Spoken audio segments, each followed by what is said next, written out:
Ladies and gentlemen, this is the main event of the evening. Hold one, Andre. You're not good at this. Get out. Let me tell you a personal story about Vince McMahon. You just made the list. Oh my God! Sorry, no speak English. Dummy. Goodbye and good night. Hold two, on bar. It's still real to me, damn it! Dummy. This is the worst town I've ever been in. Hold three, Lamas covered. Three-handle family Gradunzel. Mamma mia! And now, Unchained.media presents the B Plus Podcast with your host, Greg Unchained. It's me, Austin! It was me all along, Austin! Number 4, Armbar. I will never retire! I still got 200 more. I got 200 more holes to list. All right, ladies, gents, and non-binary friends, welcome to another B Plus podcast. I'm your host, Greg Unchained. Today is Saturday. You know what that means. It's time for the NXT Edition. Joining me, of course, as he does when it's time to talk NXT or King of Sports or pretty much anything else we want to talk about. But in this case, NXT. Big boy Mikey. How are you, brother? Good, buddy. Good. Yeah, another decent week of NXT.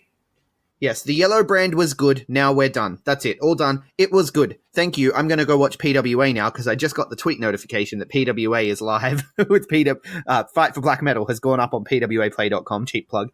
So I want to go watch, man. That they continue to impress me, those boys. Getting it out that quick is...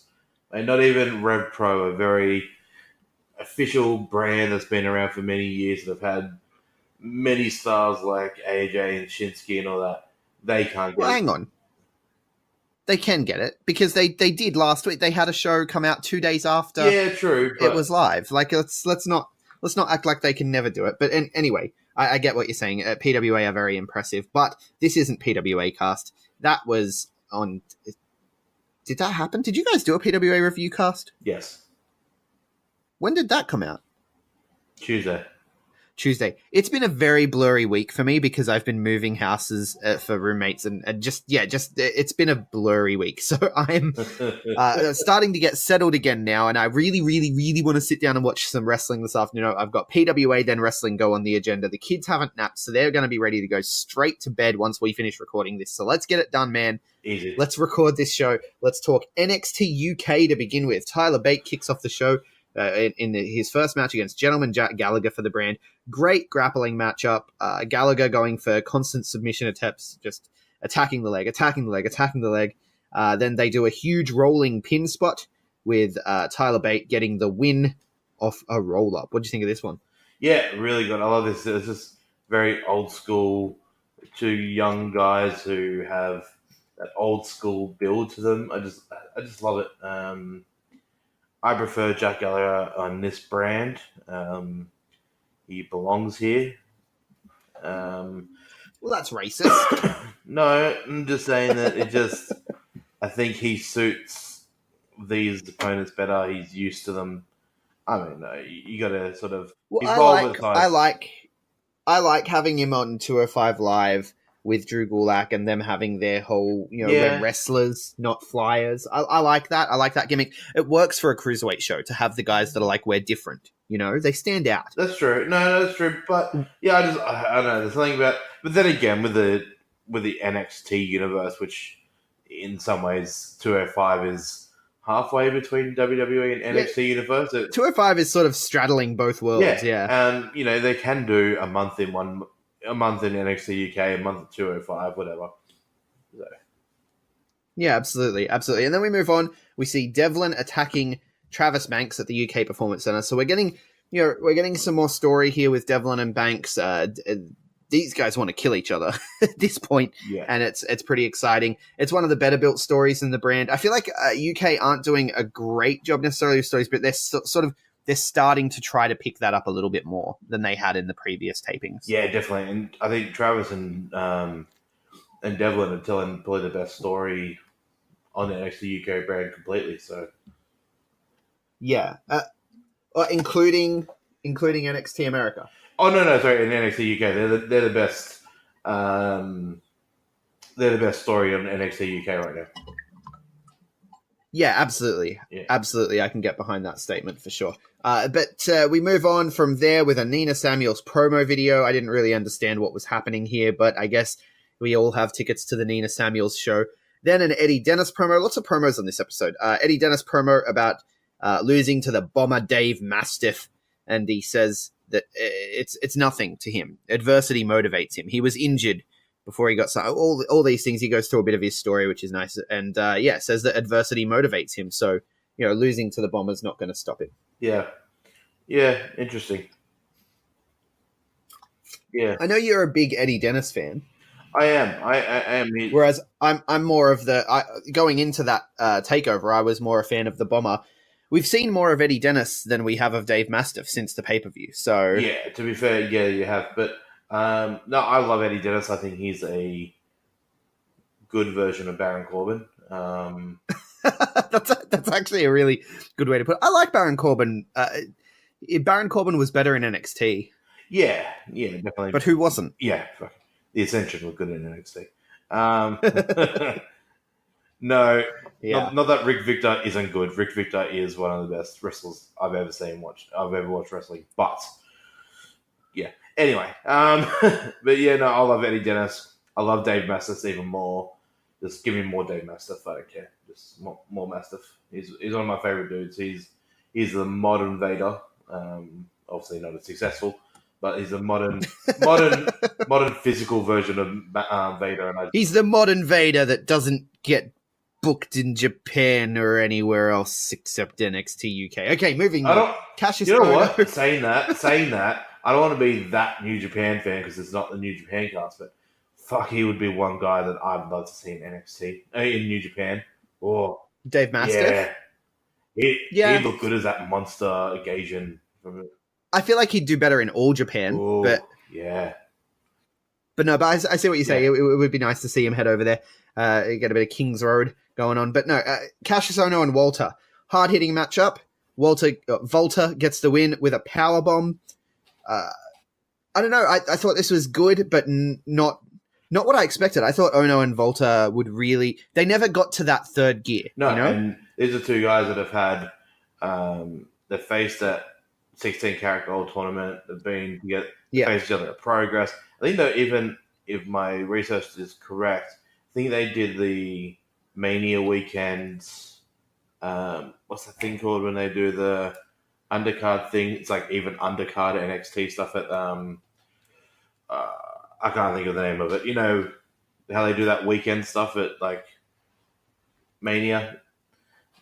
You've lost me. Everyone has all different things that they do at WrestleMania. WWE, they do it like over the course of like 3 days, and I'll do like they had like Access. My apology. Yes, they even had a match at Access, and every time I've seen them live together, I've never watched them live, but every time I've seen their matches together, they've always been amazing. I don't know what it was with this one that kind of was off to me. Ohno in NXT UK, like it's okay, but is he just there to do the same job and just take pins from everyone? Yeah, pretty much. Of course he is. That's the Cassius Ohno role. He's the gatekeeper, right? He's the veteran that has credibility based on his past, but he picks up wins every now and then. We've seen him pick up wins in NXT recently to put over the Matt Riddle storyline. But yeah, that's his role. That's what he does, and it's a good role. It's a good person to have around. Tommy Dreamer fills that role in other places, and Tommy Dreamer can barely move. So at least Cassius Ohno is more capable of fulfilling. Yeah, that's true. No, you make a good point there, but I just don't know where it went wrong with Cassius Ohno. I don't know. He's such a good talent. I don't think it's gone wrong at all. I think he's making a good name for himself, but like making a good legacy for himself. Everyone who comes up through the Performance Center work with him. He's not a trainer necessarily, but if you think that his role at NXT isn't gonna, segue into a role as a coach at one of the Performance Centers, you're insane. Yeah, no, that's fine. But I don't know. I don't know. I feel I think there's like just somewhere that he missed along the lines that he could have been where like Owens is, like Kevin Owens or maybe, I don't know. maybe, but just with the knowledge that this man has, I don't think there's a better place for him than where he is. Like you could say that about Mike Quackenbush too, right? Like Mike Quackenbush could have been where Dean Malenko was.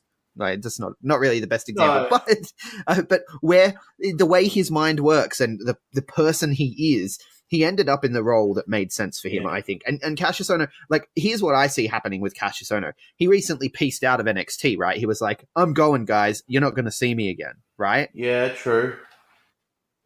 He did that whole thing. So he goes over to NXT UK. He plays the gatekeeper role in NXT UK. Once they set up NXT Japan, he's like, NXT UK is beneath me. I'm leaving. Peace out. He goes to NXT Japan. He plays a gatekeeper role in Japan. He comes to NXT Australia. He plays it. And then once he's done all that for the next 10 years, he becomes a head coach at one of the performance centers in India somewhere and, retires on a beach.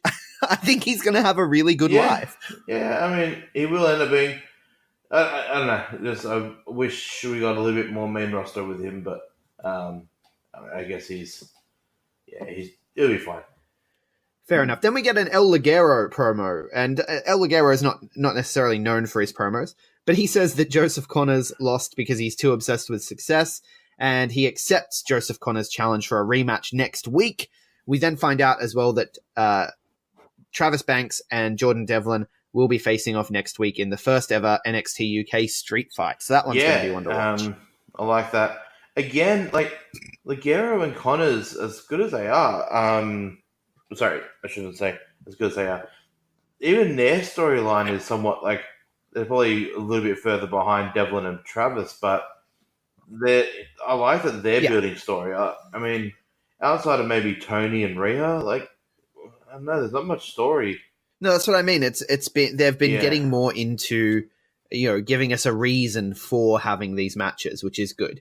The matches against jobbers and stuff is one thing, but you definitely need to have a reason for the matches, and we're getting better at that. Then we get the main event, Birch and Lorcan versus the Grizzled Young Vets. This is another one of those matches just for the sake of having a match. I mean, they've got a bit of story there with the whole NXT versus NXT UK. They're still in Arizona on this taping, so that's what's happening here. Birch and Lorcan take on Grizzled Young Vets for the NXT UK tag titles, soon to be the most important tag team title. I can't do an accent. That sounded like Arnold Schwarzenegger a little bit. I don't know what that was. But Gibson and Drake retained their most important titles in WWE after the Ticket to Mayhem. This had some really, really nasty false finishes where I thought Birch and Lorcan had it when they hit that high angle DDT. And Gibson was nowhere to be found, but they did, and then he kicked out, and then they get the foot on the ropes with James Drake pulling Gibson's leg down for extra leverage, and Lorcan still managed to kick out. This was a really good match. It had me on the edge of my seat for the last 5 minutes. I think Oni is another guy like Ono that might not get very, very far past the NXT brands. Then again, who knows? NXT call-ups these days are very random, and who knows? But I just love watching Oni go in the ring. Danny Burch is just as good, but we'll see more of them, I guess, over the next couple of weeks when we talk about different parts of NXT. But and Grizzly Young Vets, fuck, they're so fun. They're so good. They're one of my favorite. They're one of my favorite teams in the whole WWE brand. I just love them. They're fantastic. They really are, and they're one of the best assets that the UK brand has. And I'm looking forward to seeing that continue. But over in NXT, wow, we're really flying through this. Like, I'm trying not to fly through it too much, but at the same time, I really want to go watch PWA. But anyway, NXT. Gargano starts off the show with a promo, saying that he became Johnny Champion. But when he had his first test as Johnny Champion, he failed, which leads to Johnny Failure chants from the crowd, which I really liked. Then he says, but he still feels like Johnny Champion, to which the crowd respond with more Johnny Failure chants. Ruthless. Just straight up ruthless. And he says he's come to realize the only reason he's had any success around here, and then Ciampa comes out. Ciampa cuts him off, says that Gargano's at his best with Ciampa in his life. They went to Raw and together and they win. They go to SmackDown together and they win. Ciampa tells Johnny that he doesn't need to be titleless. We can join the Dusty Classic. The winner gets a title shot at TakeOver New York. Johnny shakes his hand, crowd pops. How do you feel about this? The world champion being like, let's go for the tag team titles. How do you feel about it? I like it. It shows that it's very old school 90s booking where, like, just because Shawn Michaels had the world title, why can't him and Diesel go for the tag titles kind of thing? It shows that every title is important. We talked about it last week, that how much they've done with the North American title in the last couple of weeks. The next month is going to be about the NXT tag titles, and I guess the women's tag titles as well. They're building the NXT tag team titles. They're doing a really solid job of building everyone's titles except for the main title. But they're doing a very good job of booking that tag title, though. Yeah. Yeah, absolutely. Like I said, the main title has kind of slipped since after Andrade. Andrade was the last time I felt like the title had serious meaning to it. And Ciampa has done a good job with it, but at the same time, they're putting him in other places and giving him other things to do, which, it's not the worst thing in the world. It's not. It prolongs the reign too, which means that eventually you can say he's had the title for however long. As long as he defends it every now and then on TV or something, it'll be okay. But the big thing to me here is just looking at the story. Now, we know from spoilers and posts and what have you, we do know that the NXT UK title is being defended at NXT TakeOver New York on WrestleMania weekend, right? Now, when Walter showed up, I think it was you said to me, he's got to be going for that at WrestleMania weekend, right? And I was like, no, they've got to save it for another UK takeover. But they haven't. They're putting it at the WrestleMania weekend takeover. Pete Dunne versus Volta, that's a main event. It has to be. Yeah. Right? Yeah. It has to be. So now I'm thinking DIY are going to win this tournament so that they can be... That way, it takes Ciampa's NXT title off the table, so you don't have that whole, the UK title or the NXT title, which one's going to headline? No, the UK title will headline. That Pete Dunne versus Volta match deserves to headline because of just the severe hype, the reign that Pete Dunne has had, the debut that Volta has had, the necessity of getting more eyes on the UK brand. Boom, you put that as your headliner for Mania weekend. And those two will tear the fucking house down, man. They may have the very best match that entire week. And then DIY can go for the tag team titles. I don't know, because the only doubt that I have is, I'm guessing they need a way to get the title off Ciampa before Mania, because my guess is those four that have been on WWE the last 2 weeks will be full-time post-Mania. I mean, I have no idea what's going on there. It's very confusing, and I'm trying not to think about it because I don't want them to leave. So I'm still looking at long-term stories with these guys. I'm alright with Ricochet and Alistair being on the main roster. I think Ricochet will 100% succeed. Alistair Black.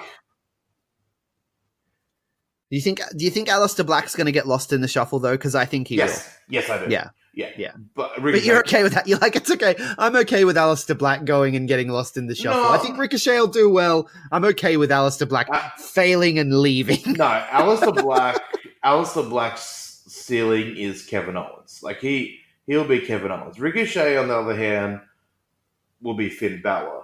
If that makes sense. Like they're not gonna main event. Neither of those guys are doing too well at the moment. But no, I get what you're saying. Well, they are. I mean, Finn's IC champion, Kevin's going for a world title. So Yeah, but but Finn Balor is Intercontinental Champion because he posted some cryptic tweets about wanting to go to AEW and how the grass is greener. yeah, well, Yeah. that works well. So, Vince is basically just putting titles on anyone who posts a photo of themselves with the Young Bucks. You know, Yeah, true. like, oh, better put a title on that person. What do you mean we're out of titles? Create a women's tag team title, please. We need to give these people titles. It seems to me like it's what's happening. Like, we're going to end up with so many titles on WWE. It's ridiculous. There is more. There is. I can't believe I'm saying this, but there is more titles in WWE than there is CMLL, and that is fucking crazy. Because You watch Aleister Black start to get lost in the shuffle, and then it's be like, we're introducing a cruiserweight tag team title for him and Ricochet. I'm not against cruiserweight tag titles. That's actually not a bad idea. Actually, yeah, let's just put Ricochet with Leo Rush, and then have them face Lucha House Party over and over and over and over and over again. No, that's I don't know. Ricochet talks about having Aleister Black by his side and how Undisputed Era don't stand a chance now. Says he's going to talk to Regal and get them into the Dusty Classic. yeah. So more thrown together teams, which I would have a problem with were it not a Dusty Classic tradition, right? Yeah. The Dusty Rhodes Classic has always had some relatively thrown together teams. Didn't Finn Balor and Samoa Joe win the Dusty Classic? They did, and Baron Corbin and Rhino. Did they go to the final? Yeah. Did they go to the final together, or did they win it? I can't remember. Yeah, I don't recall, but they definitely have some random ass teams in the history of the Dusty Classic, which, when it's a tradition of the tournament, makes me not cringe when it happens, you know? Right, exactly. Because it's happened before in the past and it's actually worked well. Yeah. No, I agree with you there. Promotional consideration paid for by the following. Hey everyone, just want to take a second to tell you about one of our new sponsors, Outbreak Nutrition. Outbreak Nutrition are creating supplements for survival, sharper minds, quicker reflexes, all the energy you need to take your performance to the next level, whether that be on the field, in the gym, on the gaming field. That's right, they have specifically designed gaming supplements as well to help you focus on those late night sessions. They even sell coffee, you guys, at Outbreak Nutrition. You can get coffee pods, you can get coffee beans, you can get supplements for the bedroom as well if you want to enhance your performance there. These are performance enhancing supplements for every aspect of your life, specifically designed by gamers, for gamers, to stay fit and healthy in the gym, to stay sharp and focused on the game, and to dominate in all areas of life. So check out OUTBREAKNutrition.com, and for being a listener of our podcast, they will give you 10% off your order when you enter the code B+. That is BPLUS at checkout. So make sure, if you want to stay on top of your game, if you want to take your performance to the next level, OUTBREAKNutrition.com, enter the code B+ at checkout. We are all WWE fans here. It's why we're here, listening to this show and spending inordinate amounts of hours consuming, complaining, and just generally eating, sleeping, and breathing professional wrestling. But if you want to take that to the next level, the only place to do it is WrestleMania 35 in the city so nice that they named it twice, New York. And our new friends at All Aussie Travelers are going to help you make that happen in the best way possible. They are new to the wrestling travel game, granted, but they have over 15 years experience in sports and event tours between the US and Australia, so you know you're in good hands. They want to offer you an exclusive WrestleMania package, including return flights to the USA, 6 nights at the New Yorker Hotel right next to Times Square. And the thing that sets these packages apart are the VIP suites that AAT have secured for WrestleMania. So that's, of course, the Raw after WrestleMania. So not only are you going to go to the Hall of Fame, not only are you going to go to WrestleMania 35, but for NXT TakeOver, SmackDown Live, and the Raw immediately after WrestleMania that next night, you are going to be in an exclusive VIP suite that is not normally available to the public. But AAT, they got it locked down. They got it waiting for you with your name on it, your own private entrance, your own private toilets and bar, as well as an unparalleled view in the most comfortable seats in the house. You can experience WrestleMania weekend like never before, all at really competitive prices. So Head over to All Aussie Travellers on Facebook, hit that like button, send him a message, send an email to Jack, that's JAAK, at allaussie.com.au, and let them know the B+ sent you. Moving on, though, we get Candice LeRae disapproving of Johnny reforming DIY, which is weird because last week it seemed like she was okay with it. She was wearing black. She was heel Candice last week, and this week she's not. So I don't know what's going on there. Candice LeRae needs to leave ASAP. I'm sorry. I will be that Elite Wrestling fan. You don't want to be that New Japan fan? I do want to be that Elite Wrestling fan. She needs to go and team with Joey Ryan again. Yeah, she would have 100% been there if she never came. Like, she would have been one of the first girls with Britt Baker at that conference, 100%. I mean, the Young Bucks pretty much grew up with Candice through their indie. She would have 100% been there on that first press conference day, 100%. You would think so. Yeah. You would think so. And with Joey Ryan as well, like they're teasing it on being the Elite. So I don't know when Candice's contract runs out. I don't know. But what I do know is on being the Elite, they're talking to Joey about, like, where's that blonde girl? She used to keep you safe because he keeps getting attacked because people want to get the AEW executives' attention. So they keep attacking Joey Ryan, right? And so they keep saying to him, yeah, that blonde girl, she used to keep you safe. Why, she was great. Whatever happened to her? And this week on being the Elite, he approached Scarlett Bordeaux by mistake, thinking that it was Candice LeRae. He's like, oh my God, you're here. Thank you. Oh my God, it's so good to see. And then it's Scarlett Bordeaux. And I'm thinking they'll probably do a similar spot with Shazza McKenzie, right? Hopefully. Shazza McKenzie can be the blonde girl for a week or two. No, I don't know.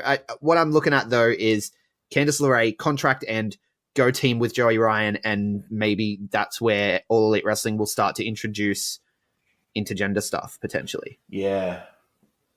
Well, they've introduced... Because they were great, man. They were great. Oh, amazing. Such a great tag team. I think she kind of did more work getting him over than the other way around. Like, as good as Joey Ryan is, I love Joey Ryan, don't get me wrong. But she was a big part of him getting over there. But 100%. 100%. Like, my first memory of Joey Ryan is in that tag team, you know? So, anyway, we're not talking about NXT at this point. NXT have wasted Candice LeRae. She is an immense talent, and it's not often that I will shit on NXT at all. I find most of what NXT does to be very, very enjoyable, but Candice LeRae, she is so much more than Johnny's wife, and it bums me out. Moving on, a tag team I never knew I wanted, but I definitely need in my life. Aaliyah and Vanessa Bourne defeat Tainara Conchi and Xia Li. They look like American Lux. Yeah. But they make a hell of a team. They even had a combo move. I'm looking for these girls to go to the top of the NXT women's tags. Yeah, for sure. I can't believe we're here saying this about Aaliyah. I mean, nearly 2 years ago they had that NXT Proving Ground, and she's the last one on that show that really has yet to make anything of herself other than the young guys that got fired. Yeah. ZZ and all that. But she seemed so lost 2 years ago, and I'm really like, I saw her on the NXT tour when they came to Sydney. She was in a tag against, she was with Liv Morgan and somebody, and I was like, wow, she's not terrible. I'm like, she doesn't suit. I don't think she's going to last long. Damn, she's fucking improved. Yeah, she's made a believer out of me too. Like, and I was in the same boat. Like, from Proving Ground and from her early appearances, I was like, man, nah, she's not going to make it. I don't think she's going to make it. But she clearly has the heart. She clearly has the staying power. She's stuck around. She's worked. She's put in the reps. She's gotten better in the ring. I'm curious to see if she's gotten better on the microphone. She carries herself better. Like, just walking to the ring, standing in the ring, she carries her. She doesn't look as green anymore. Obviously, all the work they do on the Largo circuit is paying off. And I'm here for this team, Aaliyah and Vanessa Bourne. I'm all for it. Very keen to see how it goes. Moving on, we get Velveteen Dream arriving, and the Undisputed Era approach to say that Adam Cole is going to win the title from him. They tell the interviewer that they should be talking to Red Dragon because they're going to win the Dusty Classic. And then Dream's like, I don't have time for you boys. which is great. And Adam Cole's going, what do you mean you don't have time for me? Everyone has time for me. Like, nah, buddy, not the Dream. Dream does not have time for your shit. Moving on, we get the Dusty Classic reveal. So, we get Bianca Belair and Io Shirai arguing backstage, which will pay off later. Then we see Dominic Dijakovic versus Keith Lee. Big boy match. Stole the show, in my opinion. They also stole the Kota Ibushi Will Ospreay shot with the looking over the shoulder from the turnbuckle. Did you see that one? Yeah, I'm 100% sure that Keith Lee was studying that. But I love these two guys. It's a very PWG match, which everyone associates PWG with flippy shit. Dijak and Keith Lee are two of the best PWG guys in the last couple of years, along with Jonah and Matt Riddle and that. But yeah, I love this. I love two big, agile boys of two totally different statures. One's tall and muscly, and one's a bit on the plumpier side, but husky is the word. Husky, that's right. But they're both just they're just awesome. I love watching big guys like this. Yeah, they go to a double count out, which is count outs, time limit draws. These are things that are not used enough anymore, and I love it. I love a good double count out to kick off a program. I cannot wait to see what comes next. I hope these guys have a series that leads them to a takeover match. It doesn't have to get extra personal or anything. It can just be these two big boys wanting to prove that they're the biggest boy. That's all it has to be. And they can go back and forth for weeks and weeks and weeks on end with this, and it will be highly entertaining. So I'm very much looking forward to it. Then we get the Dusty Classic reveal. We see that we get the brackets. So the brackets are as follows: Mustache Mountain versus Street Profits, Birch and Lorcan versus Forgotten Sons, DIY versus Undisputed Era, Aleister Black and Ricochet versus Eichner and Bartel. All right. So we'll give our predictions, I reckon, at the end. Do you want to pick a winner here? I pick DIY. I think they're going to win it and go to TakeOver New York. I mean, it's not a New Japan Cup where we have 1,000 matches to go through. Let's, for record, it's on cast. Let's do it. Let's pick the quick brackets. It's been a quick cast, so we need to fill a little bit of. All right. Moustache Mountain, Street Profits. Who you got? Moustache Mountain. Okay, I got Moustache Mountain. Oni, Danny, and Forgotten Sons. Forgotten Sons. I'm going Forgotten Sons as well. But, I don't want them to win, but they need it. Yeah. So, DIY or Undisputed?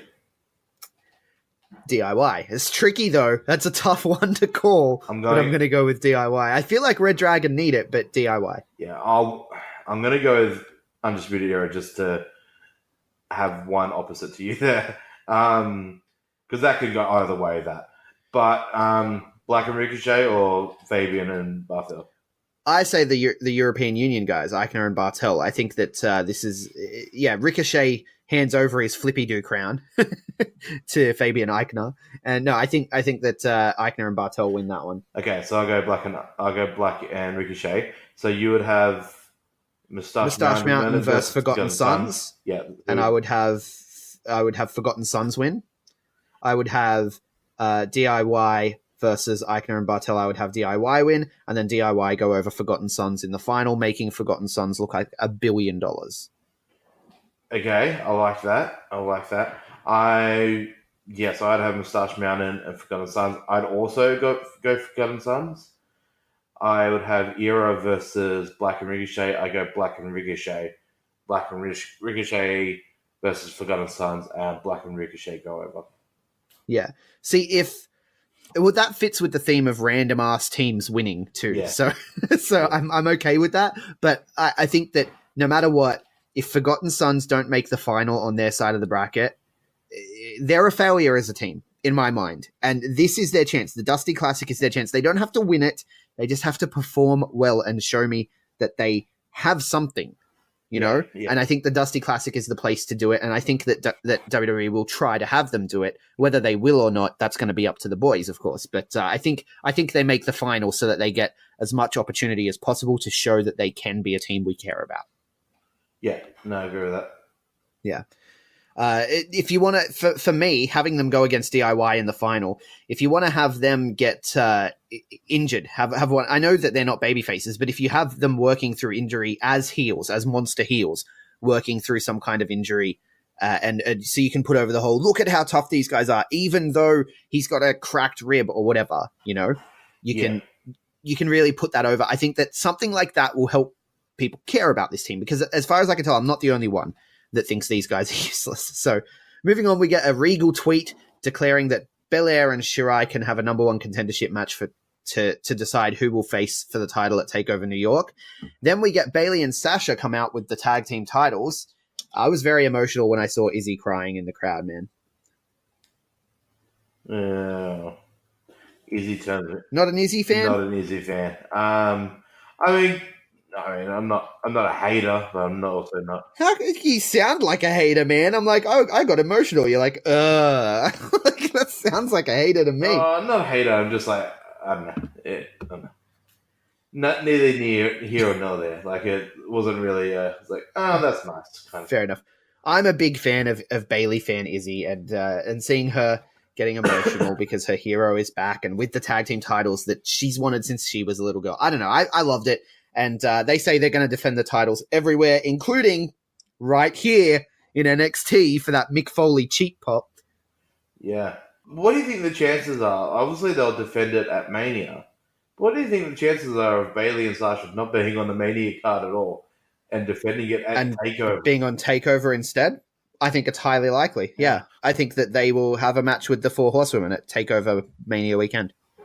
Yeah. Okay.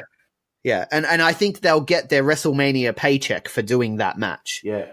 Or they right? Because it's just as big. It is. Yeah. It's just as big at this point. Or they end up being involved with the main event with Bayley and with Becky and Charlotte and stuff. So.